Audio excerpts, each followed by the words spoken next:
उन्हीं बहुत बलवान है। अभिमन्यु के पुत्र राजा परीक्षित थे। राजा परीक्षित के बाद उनके लड़के जन्मेजय राजा बने। एक दिन जन्मेजय वेदव्यास जी के पास बैठे थे।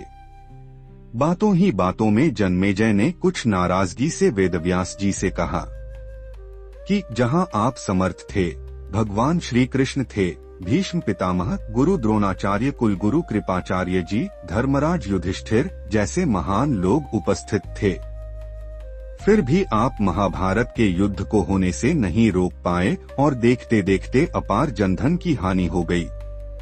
यदि मैं उस समय रहा होता तो अपने पुरुषार्थ से इस विनाश को होने से बचा लेता। अहंकार से भरे जन्मेजय के शब्द सुनकर भी व्यास जी शांत रहे।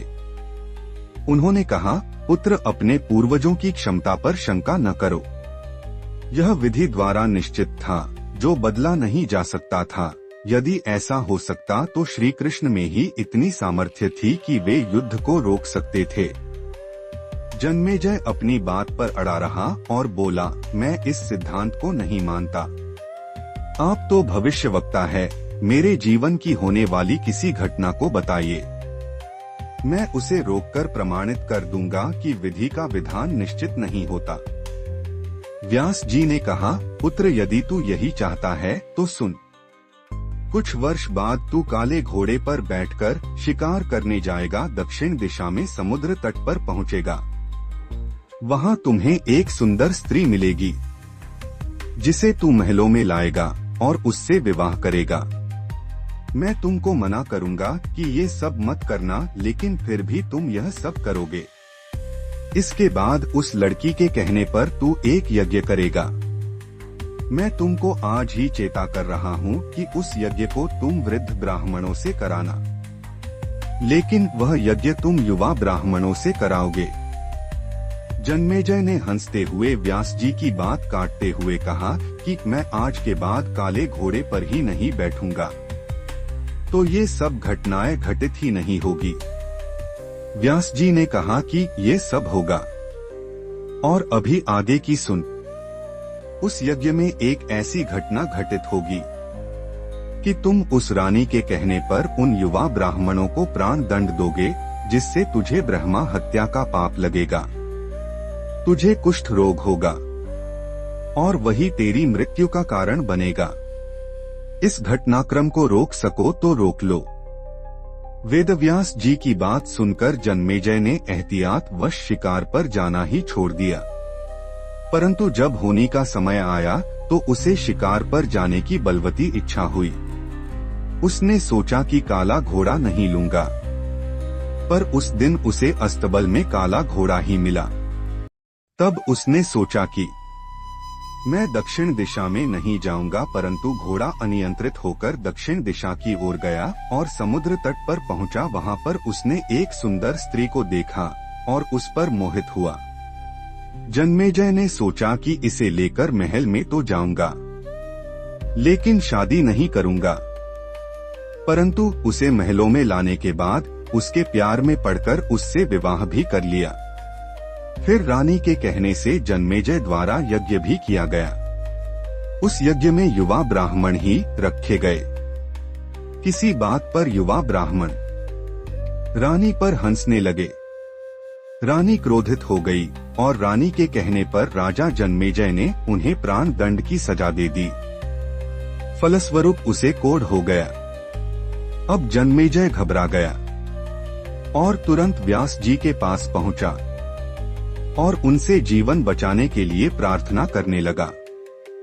वेदव्यास जी ने कहा कि एक अंतिम अवसर तेरे प्राण बचाने का और देता हूँ।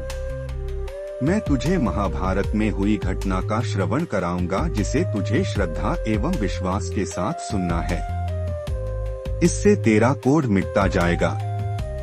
परंतु यदि किसी भी प्रसंग पर तूने अविश्वास किया तो मैं महाभारत का प्रसंग रोक दूंगा और फिर मैं भी तेरा जीवन नहीं बचा पाऊंगा। याद रखना, अब तेरे पास यह अंतिम अवसर है। अब तक जन्मेजय को व्यास जी की बातों पर पूरा विश्वास हो चुका था, इसलिए वह पूरी श्रद्धा और विश्वास से कथा श्रवण करने लगा। व्यास जी ने कथा आरंभ करी और जब भीम के बल के वे प्रसंग सुनाए, जिसमें भीम ने हाथियों को सूंडों से पकड़कर उन्हें अंतरिक्ष में उछाला। वे हाथी आज भी अंतरिक्ष में घूम रहे हैं।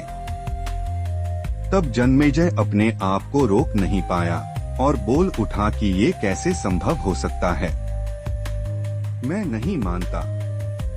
व्यास जी ने महाभारत का प्रसंग रोक दिया और कहा कि पुत्र, मैंने तुझे कितना समझाया कि अविश्वास मत करना, परंतु तुम अपने स्वभाव को नियंत्रित नहीं कर पाए, क्योंकि यह होनी द्वारा निश्चित था।